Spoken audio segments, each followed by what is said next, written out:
देखिए लाजमी बात है, पार्लियामेंट इलेक्शन होने वाले हैं और इलेक्शन कमीशन यहाँ आई है। हमने उनसे गुजारिश की कि पार्लियामेंट इलेक्शन के साथ साथ असेंबली के इलेक्शन भी होने चाहिए। हमारी जो दलील थी उसमें मल्टीपल रीजंस थे।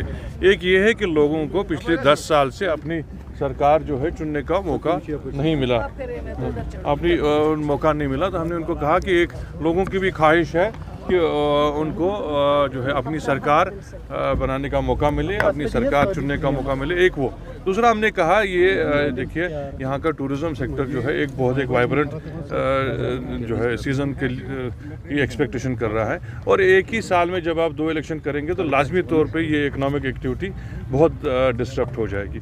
तीसरा हमने कहा कि प्राइम मिनिस्टर का ख्वाब है कि one election in the entire nation, one nation one election होना चाहिए। तो वो यहाँ से क्यों ना शुरू करी जाए वो करके। और हमने अपने ये भी खदशात जाहिर किए क्योंकि एक लेवल प्लेइंग फील्ड मिलना चाहिए इलेक्शंस में। कहीं ऐसे खदशात जो लोगों में है कि यहाँ फेयरनेस नहीं होगी वो ये इंश्योर करें। ये सब चीज़ें उन्होंने बड़ी पेशेंटली सुनी। हमारे साथी जो थे सकीना यतू साहिबा थी मेरे साथ, अजीज सौदा साहब थे, रतन गुप्ता जी थे, सब ने डिटेल्ड उनसे ये बात की और हमको लगा कि उन्होंने काफ़ी पेशेंटली और बड़ा पॉजिटिवली इन सब बातों को लिया। बाकी डिसीजन उनका अपना है। For what? I didn't calculate, we were there, we gave our own points, that's the entire thing. हाँ जी, हाँ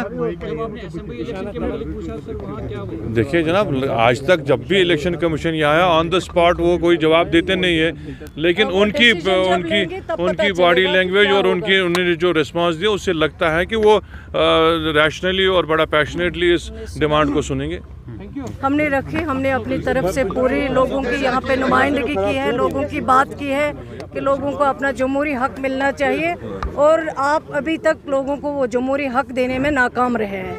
और इंशाल्लाह हम उम्मीद करते हैं जिस तरह से उन्होंने हमारी बात सुनी है और वो जब डिसीजन लेंगे तो वो यही डिसीजन लेंगे जो जमहूरी हक लोगों को यहाँ छीना गया है 10 साल से, उस हक को वो वापस करेंगे। मैंने ये भी बात कही है, मैंने कहा अगर आप आज इलेक्शन नहीं कराएंगे असेंबली इलेक्शन, लेकिन कल को आपको यात्रा का टाइम होगा जुलाई में, तो उसके बाद आपको शायद नामुमकिन होगा कि यहाँ जम्मू कश्मीर में असेंबली इलेक्शन कराना।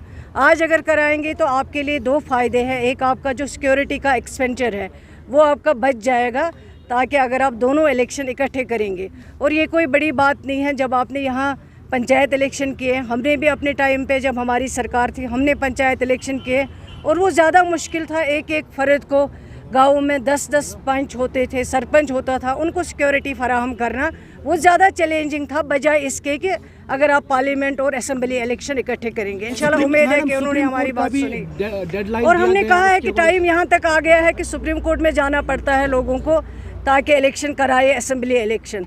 और सुप्रीम कोर्ट ने जो ऑलरेडी डेडलाइन दिया है उस पर भी हमने बात की है और इंशाल्लाह हम उम्मीद करते हैं कि जो कमीशन यहाँ पे आया है उन्होंने हमारी बात सुनी है और हमें यकीन है कि वो ये फैसला लेंगे, जम्मू कश्मीर के लोगों का जो हक है जमहूरी हक, उस हक को वो वापस करेंगे और पार्लियामेंट के साथ